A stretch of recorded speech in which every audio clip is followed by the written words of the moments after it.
Eu tenho aqui no meu celular aqui, doutor, um telespectador que ele me ligou dizendo o seguinte: o irmão dele sofreu um AVC e foi internado, agora está se recuperando e tem duas situações. Ele paga uma mesada, pensão, né? Pensão alimentícia. E já venceu, inclusive ele pagou agora. A empresa esteve lá no hospital, já arrumou documentação e encaminhar ele para o INSS. Só que aí, doutor, ele tem um carro financiado, se não me parece, ele pagou 5 prestações. E a preocupação dele é o seguinte: esse carro, a situação desse carro agora que ele comprou, não tem um seguro, que quando você compra, você presta para casa, vier ter algum sinistro, aquele seguro cobrir ali aquele sinistro que via ter. E aí a segunda pergunta é o seguinte: e se agora ele não tem condições de pagar a pensão aos filhos, o que pode acontecer nessas duas situações? Olha só, Jota, a gente tem aí uma pergunta que vamos dividir ela em 3 partes. A primeira, você tem um direito consumerista, um direito consumidor, que é em relação ao seguro que foi ao contrato que foi pactuado para comprar esse carro. Primeira coisa, a gente vai ter de avaliar esse contrato para ver se nesse contrato tem a previsibilidade de seguro.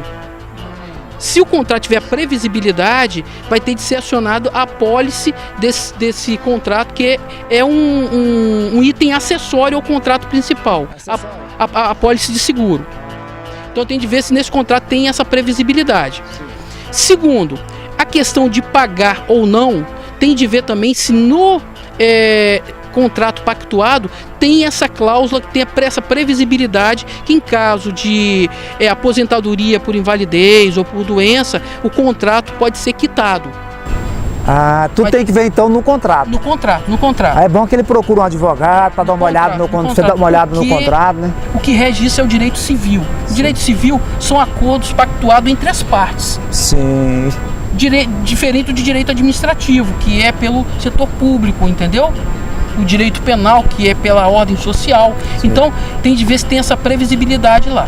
E o terceiro item dessa pergunta é o seguinte: ele sofreu um AVC, e quando a pessoa sofre qualquer tipo de enfermidade ou acidente, que ela perde o discernimento com a realidade, que ela perde a capacidade do exercício civil como cidadão, ela vai ter de ser interditada.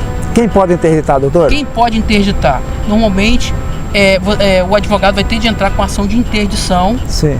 Essa ação de interdição, a justiça vai requerer uma perícia, uma inspeção judicial. Então, normalmente acontece o seguinte: o magistrado ele sai lá do gabinete dele, com assistente social, vai até a casa. A casa dos... Tem gente que não conhece a inspeção judicial. Realmente. Que você coloca o magistrado de forma ativa. Sim. Então ele vai lá e vê lá, normalmente o promotor de justiça vai junto também, ele vê se o doente realmente não tem condições do exercício da atividade civil. Não tendo, aí quando você entra com a ação de interdição, Jota, dentro da família você vai escolher alguém para representar aquela pessoa interditada perante a sociedade. Tá, uma pergunta, doutor. Ele até me disse que ele mora com a mãe dele. E a mãe dele já tem uns 60... Tá, vou ser direto. Tem a idade limitada para fazer a interdição de alguém? Porque a mãe dele já está em idade avançada, né? Não. Está com os problemas de saúde. Ela pode interditar ele?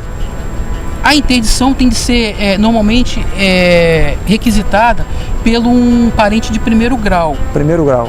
Ou pai ou filho. É o que tem contato direto, entendeu? Sim. Mas não tendo, pode ser um outro tipo de parente. O que tem de ser feito é o seguinte: quando você entra com a ação de interdição, você tem de escolher alguém para representar ele. E essa pessoa venha ter condições também de representar, né? É isso? Isso. Aí a pessoa vai assinar um termo na justiça. Sim.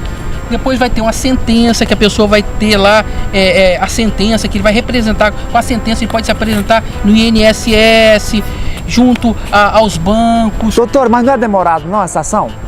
Olha só, depende da vara que cair, depende Agora, por exemplo, se tiver uma necessidade imperiosa para alguma coisa específica, quando entrar com ação de interdição, você pode pedir uma tutela antecipada, que o juiz vai ter de manifestar inicialmente sobre aquele pedido. Uma liminar de urgência? Uma liminar, porque é alguma coisa, se não agir rápido, o direito perece. Entendi. Exemplo, ele tem de fazer uma cirurgia, ele teria de assinar alguma coisa, tem de ser ele mesmo que assina. Ele não tem mais o movimento da não tem mão. discernimento, não tem mais controle, né? Aí tem de ter alguém que representa ele, não tem uma decisão judicial, então tem de ter essa decisão judicial. Então, a princípio, nada alguém da família pode fazer por ele em questões de banco, essa coisa, porque não tem interdição ainda, né? Se ele tivesse, eu já vi a situação também, Sim. a pessoa tá com a enfermidade, por exemplo, Alzheimer. Antes da pessoa chegar no estágio tal, o doente vai até um cartório e faz uma procuração pública. Passando para a pessoa representar a lei junto ao banco, junto qualquer ao instituição, né? A procuração tem validade. Tem validade? Tem validade. Mesmo que seja feita no cartório? Feito no cartório. Ou Qual pode fazer... é o prazo de validade, doutor? Olha que bacana que eu vou fazer para você também, Jota. Tem muitas vezes que o doente não pode se deslocar. Você vai no cartório, paga uma taxa de expediente, aí o servidor do cartório vai com o livro até a casa da pessoa, para a pessoa assinar também. Olha aí, o programa Tô na TV é isso aí. Tá vendo que coisa bacana? Informações que você precisa ter essa informação. Então, às vezes, a pessoa não precisa se deslocar, você vai no cartório, paga uma taxa de expediente e o servidor vai lá, você pega ele, coloca no carro ou paga o deslocamento dele, vai lá, leva o livro, a pessoa assina, que às vezes a pessoa tá à luz, mas não tem problema para se locomover. Essa assinação ROGO, ela tem validade? ROGO, quem não sabe, é o dedo. Só se a pessoa for analfabeta. Analfabeto? Se a pessoa tiver, já é alfabetizada, aí... E se ele estiver no hospital, ele está numa situação ali, tá ali, doutor? Tá ali, como diz lá no Nordeste, uma mão na vela e outra no soro. E ele não consegue ali mais. Não, aí tem que ser interditado. O ROGO não tem como? Não tem ROGO, porque o que acontece? Para mim falar o seguinte assim, eu te dou os poderes, eu tenho que ter pleno discernimento das faculdades mentais. Ali, imagina no hospital, eu estou sob efeito de medicação, eu estou sob efeito de psicológico, de estar num ambiente diferente da minha casa, entendeu, Jota? Sei. Então é muito diferente. Então, assim, essa questão de interdição, a justiça vê com muita sinceridade, reserva, né? Porque eu estou tirando o poder da sua pessoa, do exercício da cidadania. Vai passar outra, né? Vai passar para um filho, vai passar para o outro. Então isso é muito complicado. Então a justiça tem que ter certeza, ele não tem condições de responder pelos atos civis dele. Aí ele vai ser interditado. Tá aí, então sua pergunta, creio que você entendeu. Foi de forma bem esclarecedora e nós voltamos amanhã com o Doutor Responde, né, doutor Ricardo? Isso mesmo, estamos juntos.